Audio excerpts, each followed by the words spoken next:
What's up, Fanatix? I feel a world of a lot better than I did the last time I spoke with you all. I know none of you asked, but I thought I'd mention it because doing a video while you're healthy beats doing one while you're sick 10 times, 11 times out of 10. And I gotta tell you guys, I'm thinking about next year already. More to the point, I'm thinking specifically about the exciting lineup of games that we are getting that I've been waiting for a very, very long time. While it is true that I'm hype, one can't help but notice that a lot of these games don't look like they're going to be making an appearance anywhere near the Nintendo Switch. So here's a list of 7 that I believe would do very well on the console. Number 7, Biomutant. Biomutant is a single-player role-playing game set to release next year, and it's a shame because of how awesome it looks, and there's no word of it coming to the Switch as of yet. In Biomutant, players can create their own character and start off in an open-world journey as they're able to explore on foot, on flight, jet ski, or even by mech. Players will be able to choose between a variety of different guns and blades to suit their playstyle. It is also very much worth mentioning that in addition to creating your own character, or rather depending on how said character is made by the player, these features also play a part in the player's experience. So for example, say I make a thicker character. As a result, I am slower but my attacks are heavier. I can't think of any other game that utilizes character creation and customization to determine actual characteristics, but this is actually amazing. And as I said, I can't think of any. If you guys know any, drop them in the comments below. I don't need a repeat of last week. You guys went crazy about this whole Fire Emblem thing and the different games. I'm not trying to exclude you, baby. I'm just saying me personally. But anyways, that all out the way. Biomutant also has a weather system that greatly affects the terrain and enemy behavior, and there's also player choice and consequences for certain actions. And the Switch isn't getting any of that. Isn't that some crap? Did I just piss you off right there? I'm sorry, I didn't intend to, but come on. Number 6, Psychonauts 2. Real quick guys, seriously, if you haven't played the first Psychonauts game, do so right after you watch this video and come back and thank me for it later on in the comments.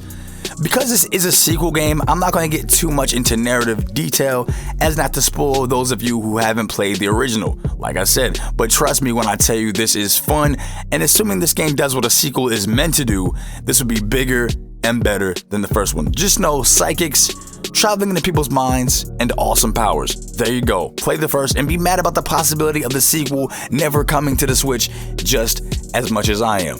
So that way we can be pissed off together. Number 5, Ni no Kuni 2. The first Ni no Kuni was absolutely breathtaking. The charm it captured reminded me of an anime film. Everything was presented in such a lush, colorful, and lighthearted way that could have easily gripped a casual gamer, let alone an RPG fan. Ni no Kuni 2 looks to continue the beautiful art style while admittedly taking a more serious tone throughout. Players will control Elven Tildrum, a young king who has his heart set on reclaiming his kingdom. Sounds a lot like Final Fantasy 15, a game that too is nowhere near the Switch. Honestly, this is getting crazy to me, but maybe with some kind of magic from the viewers in the comments, we'll get this video seen by the right people in the right places. This should not be excluded from the Switch. This just feels like something Nintendo would do, but you know how that goes. Number 4, Red Dead Redemption 2. A little thing about me you might not realize, well, actually, I'm sure and guarantee that you don't realize it because I never shared this or disclosed it on the internet ever before anywhere, but I'm doing it right now. I love Westerns. So when I played the original Red Dead Redemption, I was hooked on the story and on the world that was brought to life and told in such a way that made you care about what was happening. Rockstar Games should be commended for their work. I just wish the sequel had any sign of life or even a pulse or a glimmer of hope to make it to my Switch. Just the thought of being able to explore throughout an old Western from anywhere in my apartment is simultaneously exciting and depressing because I know the odds of that happening are very slim. The Switch has already shown the ability to handle games that you wouldn't expect to be on Nintendo already and has been taken seriously in its efforts in doing so. Doom, anyone? Come on, Rockstar. This would give me hours of playtime. I'm still gonna get it. I'm just saying I would get it for the Switch in a heartbeat. So this needs to happen immediately. Like, start working on that and porting that over the day after this video comes out or right now. Number 3, Dragon Ball FighterZ. I'm not even going to speak on how much of a Dragon Ball fan I am. I love it all. The original Dragon Ball Z, Dragon Ball Super. But Logan, you said, oh, what about GT? Hey, Don't write that comment down there. That's very rude. Besides, Super Saiyan 4 was the only noteworthy thing. But back to Dragon Ball FighterZ not being on the Nintendo Switch when it damn well should be. This one really has me sick to my stomach and pissed off because they always exclude main Dragon Ball fighting games from Nintendo.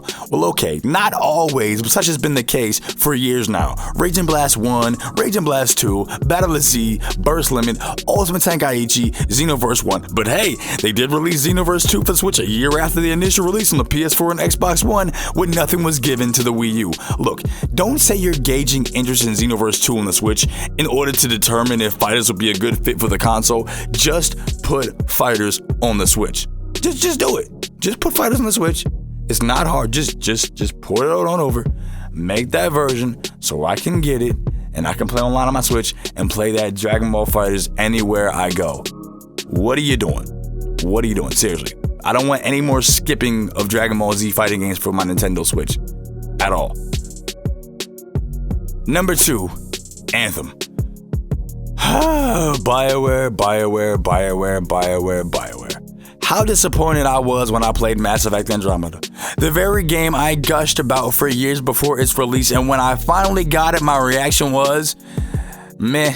No lie, ladies and gentlemen of the comment section, I spent no time on that game at all, really, because it did not hook me in. I spent very little time on that game. But all that is to say, BioWare, don't leave me to disappointment again, because this game looks really awesome. And for those of you who don't know, Anthem is an open world game wherein players take control of exosuits called javelins that have superpowers and superhuman abilities, literally at the push of a button. It's basically like BioWare's Iron Man, but that's okay because I like Iron Man. I just like my Switch too. So put them together in like a fusion dance, and oh my god, I should have said that on the last entry. But yeah, just combine the two, and I'll be happy, and we'll all be happy. One big happy family on the Switch. Let's go. Number 1, Kingdom Hearts. I know very well that Kingdom Hearts 3 is what we're all excited for, but I want it all. 1.5, 2.5, 2.8, and 3 to come to the Switch.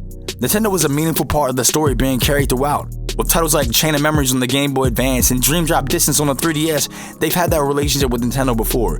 Kingdom Hearts has never been on an Xbox prior to 3, and that's where it's going. I don't understand where that line of thinking stemmed from, but surely Square would be okay to exploit Kingdom Hearts to another console that's making money. Bring the collection and 3 to the Switch, please and thank you. But that is all from me, ladies and gentlemen. What do you guys think? What games would you like to see get ported to the Nintendo Switch? Or do you just not care at all because you're going to pick them up either way?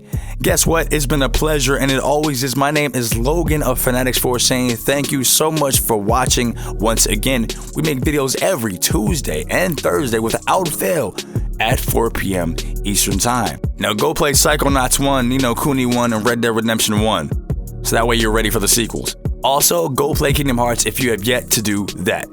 Alright, that's all from me. Be on the lookout for AJ on Thursday. Bye.